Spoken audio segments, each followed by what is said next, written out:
Open book, welcome, curious minds and midnight dreamers. You're about to enter a world where stories come alive and every word holds a secret. So grab a cozy seat, maybe a cup of tea, and let me take you on a journey you won't forget. This is story time like you've never heard before.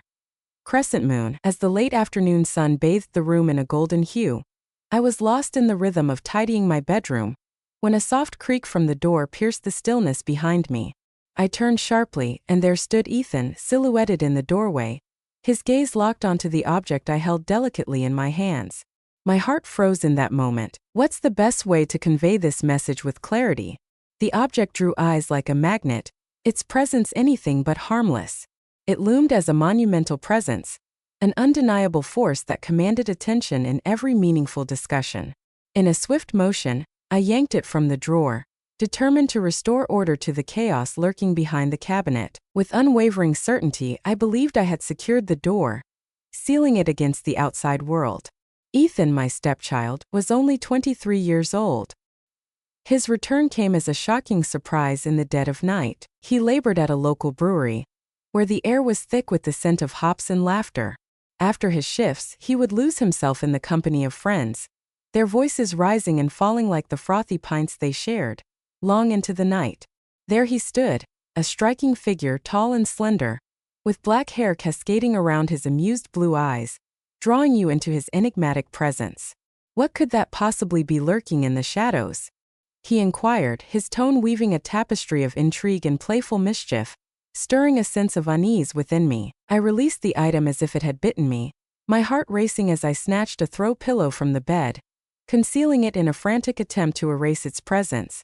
"It is of no concern to you," I murmured, my voice barely a whisper, laden with secrets and shadows.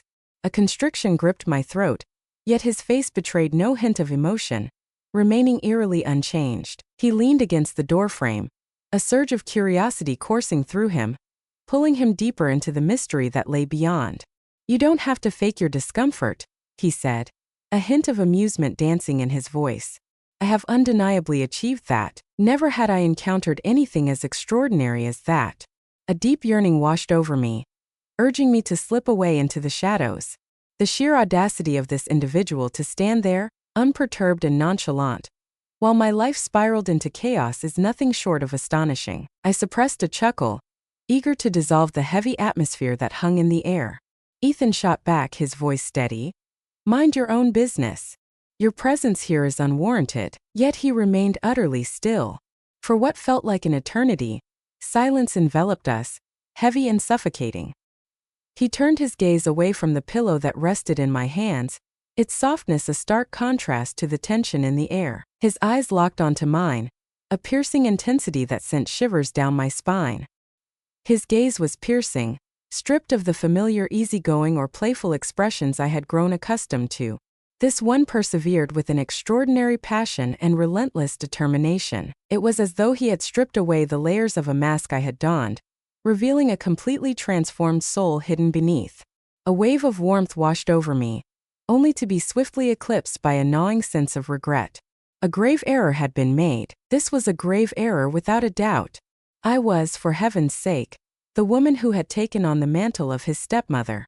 I was bound in marriage to his father. I broke the stillness and unleashed the storm within. Ethan shrugged, raising his hands in a mock gesture of surrender, a flicker of mischief dancing in his eyes. He acknowledged me with a casual demeanor, but just before he departed, he cast one final glance in my direction, an expression that ignited a whirlwind of thoughts as the door clicked shut behind him. I sat on the edge of the bed, gripping the pillow fiercely against my chest, my heart pounding in a frantic rhythm. The item slipped through my fingers, evading my desperate attempts to return it to the drawer. A subtle shift hung in the air around us, an invisible thread weaving through the atmosphere, and despite my desperate attempts to dismiss it, I knew that my view of Ethan would be irrevocably transformed for the remainder of the night. The moment lingered, suspended in the depths of my thoughts. I resolved to make my move. As the evening deepened, I conjured a meal, sifted through the laundry, and nestled beside Henry on the couch, where he immersed himself in a collection of classic westerns dancing across the screen. Ethan's joyful grin and the profound look in his eyes lingered in my mind, haunting me with their significance. Henry seemed oblivious to my wandering thoughts. It bore no weight, no meaning, just an empty shell of existence. In the years following his retirement, he plunged into his passions with fervor, cultivating vibrant gardens, crafting exquisite wooden pieces, and tackling the intricate labyrinth of crossword puzzles that teased his mind. I felt no bitterness toward him for this. This viewpoint would have been far too simplistic. There were moments when I felt the weight of responsibility pressing down on me, transforming my role from a partner to a caregiver. A shadowy figure slipped through the dim light of Ethan's room, vanishing into the depths of the hallway, leaving only a whisper of his presence behind. A subtle echo reached my senses. The music poured from his door, a throbbing bass line that shattered the tranquil silence of the house, sending my heart racing in a way that left me bewildered. I shifted my gaze to my husband, Henry, who lay in serene slumber, his breath steady and calm. His chin fell heavy against his chest. Once more, he succumbed to the seductive pull of slumber, nestled in the comforting cradle of his recliner. The television's monotonous hum filled the room, and I was lost in thought, torn between the urge to rouse him and the nagging doubt that lingered. Was there truly a purpose in doing so? I stood up and drifted toward the kitchen, relishing a brief, precious moment of solitude. Yet, the shadows of my solitude were fated to lift sooner than I anticipated. Ethan slipped through the doorway, his bare feet gliding silently over the polished hardwood, as if he were a shadow in the dim light. He slipped into a faded t-shirt and soft sweatpants, the fabric whispering tales of countless evenings spent in quiet solitude. His hair lay in disarray, as though he had just emerged from a fierce storm, fingers tangled in the wild strands. "Hey," he said, his voice casual, as he swung open the fridge door and his hand closed around a bottle of water. "It appears you found yourself stirring in the stillness of the night." With a playful glint in my eye, I replied, "I could easily echo that sentiment back to you." With a charming smile, he leaned effortlessly against the counter, exuding an air of confidence that drew attention. In the quiet moments, I find myself letting go of the day's weight, allowing the tension to slip away like sand through my fingers. At times, it feels like a daunting quest to navigate the complexities of life beneath this roof. His remark pierced through the noise, halting me in my tracks and plunging me into deep reflection. "Can you shed some light on what you mean?" I inquired. He shrugged, but a shadow of something profound danced in his eyes. "It's a haunting return to this place once more. A feeling stirs within me, a whisper that I no longer have a place here." In that fleeting moment, I felt a warmth unfurl inside me, a spark of maternal instinct igniting like a flame in the dark. "It is but a whisper in time, Ethan. Your path will reveal itself. Your mind is sharp, and your skills are undeniable," I declared. "Once more you will find your footing." "Thank you," Ethan whispered, his voice barely above a breath. "Your recognition holds immense significance for me." In that fleeting moment, we were enveloped in silence, the kitchen closing in around us, its walls seeming to constrict with the weight of unspoken words. The chasm that had long kept us apart began to close, an invisible force drawing us nearer, even as we remained perfectly still. His gaze locked onto mine, igniting a warm, familiar sensation deep within my chest. I cleared my throat, my hands moving in a frantic rhythm as I scrubbed the counter, desperate to shatter the suffocating connection that loomed, ready to ensnare me. Yet Ethan had much more to reveal about the events that had unfolded earlier. Once again, his tone danced with a playful quality. A sense of calm washes over you as the realization dawns. There's no reason to feel uneasy. In the end, we are all merely human, aren't we? My hand froze mid-wipe as I turned to face him, fighting to keep my composure intact. "Ethan, let us avoid delving into that topic. Indeed, it was a twist of fate, an unforeseen event that need not be dragged into the light again. Is that truly acceptable?" With a dramatic flourish, he raised his hands, surrendering to the inevitable. Yet within the curve of his smile lingered a teasing glimmer that sent a shiver of unease through me. He walked past, close enough for me to catch a faint, alluring scent that lingered in the air. I stayed fixed in place, the weight of his presence hovering just behind me for a brief instant before he slipped away from the kitchen. That night, as I lay in bed next to Henry, a torrent of thoughts crashed through my mind. What was stirring deep inside me between us within these very walls? I had always maintained clear boundaries, lines that were never meant to be crossed. Yet, Ethan had an uncanny knack for blurring those very lines. even without realizing it. The most troubling aspect was the gnawing uncertainty that gripped me, leaving me torn about whether I truly wanted him to stop. Through the long, restless hours of the night, I fought to reclaim a flicker of normalcy.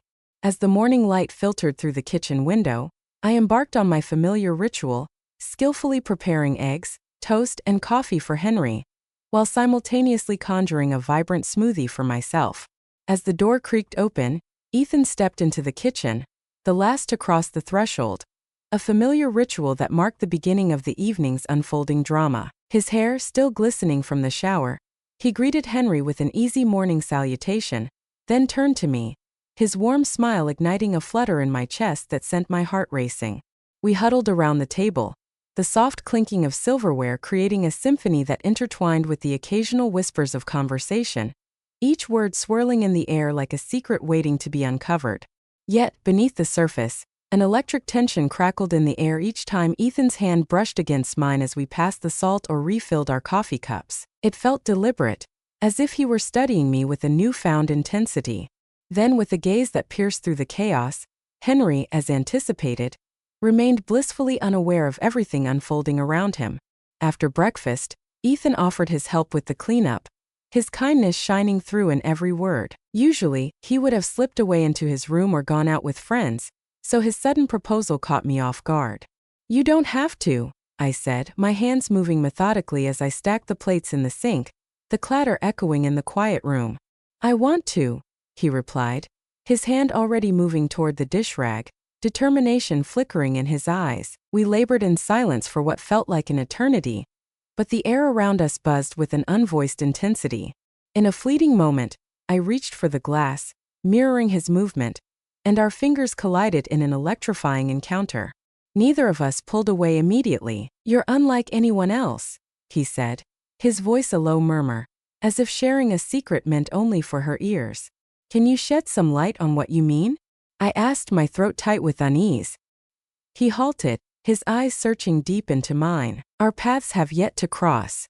Your actions defy the expectations set for women of your age." A nervous laugh escaped my lips as I stepped back, creating a fragile barrier between us. "Your words are truly generous." His voice deepened with gravity as he pressed on, unwavering. "You dwell in the realm of reality. Your attention is unwavering." The sincerity in his voice struck me like a bolt from the blue. Words slipped through my fingers like sand, leaving me in a haunting silence. As I returned to the task of washing the dishes, the sensation of his presence lingered just behind me, an unvoiced tension thickening the atmosphere. My heart pounded fiercely, a wild drumbeat echoing in my ears as I wrestled with the chaos of my thoughts. Henry's voice reverberated through the living room, a haunting sound that lingered in the air. "Clara, where has my crossword book vanished to?" Time seemed to splinter as Ethan pulled back just enough, his smile a quiet beacon of understanding in the chaos around us. "You may go back to him," he said, his voice laced with an enigmatic authority. His voice hung in the air, a haunting whisper as he turned to walk away. A tumultuous wave of relief crashed into me, mingling with a deep, aching yearning that lingered in the shadows of my heart. A sharp awareness of the peril I was inviting coursed through me, yet an irresistible urge drove me onward. On that day, I found myself swept away in a whirlwind of errands, desperately searching for any distraction to quell the turmoil in my restless mind. As I stepped through the door, I found Ethan sitting on the porch steps, lost in thought, his eyes fixed on the yard with an intensity that suggested he was unraveling the secrets hidden within the blades of grass. He seemed lost in a labyrinth of contemplation. He whispered as I approached, his voice barely breaking the silence. He raised his eyes, a faint smile curling at the corners of his lips. "Greetings. I hope all is well in your world." He hesitated, the weight of his decision hanging in the air like a storm cloud, each moment stretching into eternity as he considered his words with meticulous precision.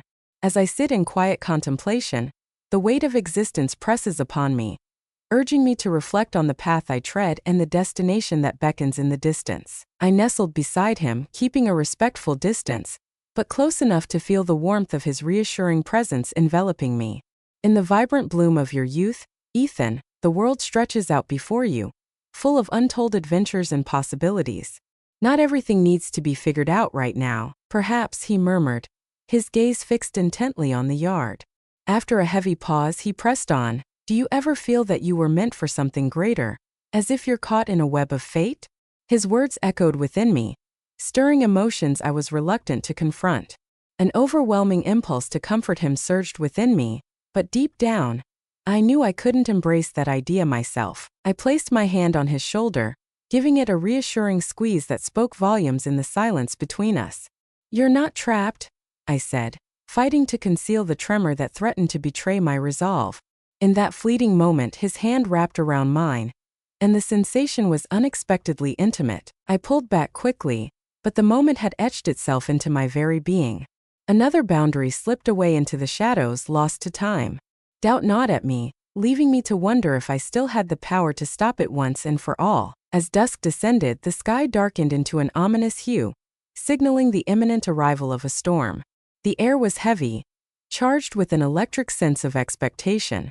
Henry had sought refuge in the embrace of night, retreating earlier than his usual hour, burdened by the relentless throb of an aching shoulder. As I settled into the living room, a book embraced by my hands, anticipation coursed through me. My thoughts swirled like leaves caught in a tempest, struggling to find a foothold against the chaos that roared beyond the walls.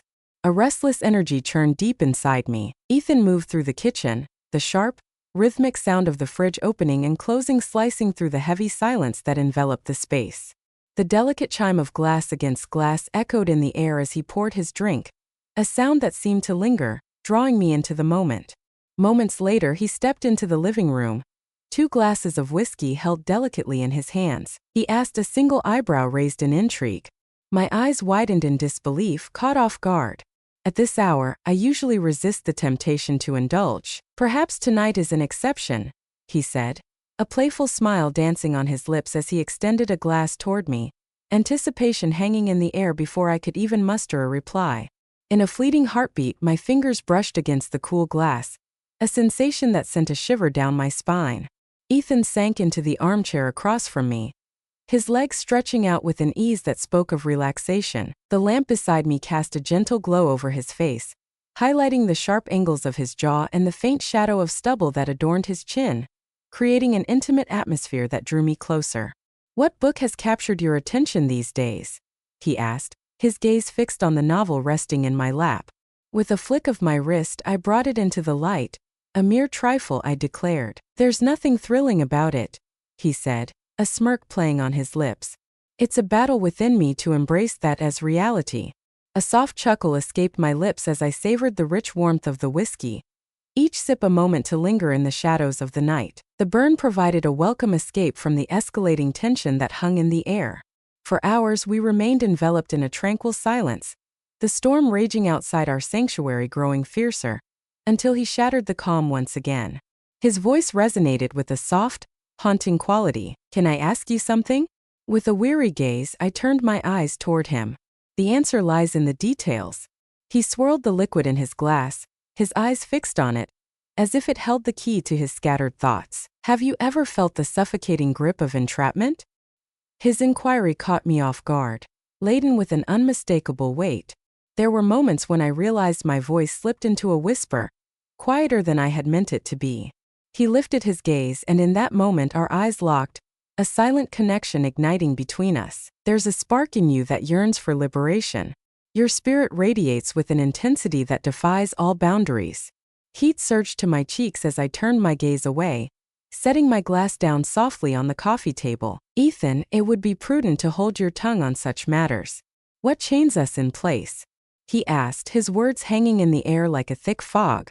I shot up, an urgent need for distance surging through me. "I think it's time we call it a night," I said, avoiding his piercing gaze. Just as I was about to step out, an inky darkness swallowed me whole as the power flickered and vanished, leaving me in a suffocating silence. The sudden plunge into darkness rendered me momentarily frozen in place. "It's just the storm," Ethan said, his voice unwavering amidst the chaos. I felt him stir, the soft murmur of his steps gliding across the carpet like a ghost in the night. "Hold on, I need to find a flashlight." The air shifted, a faint rustle of fabric heralding his imminent arrival.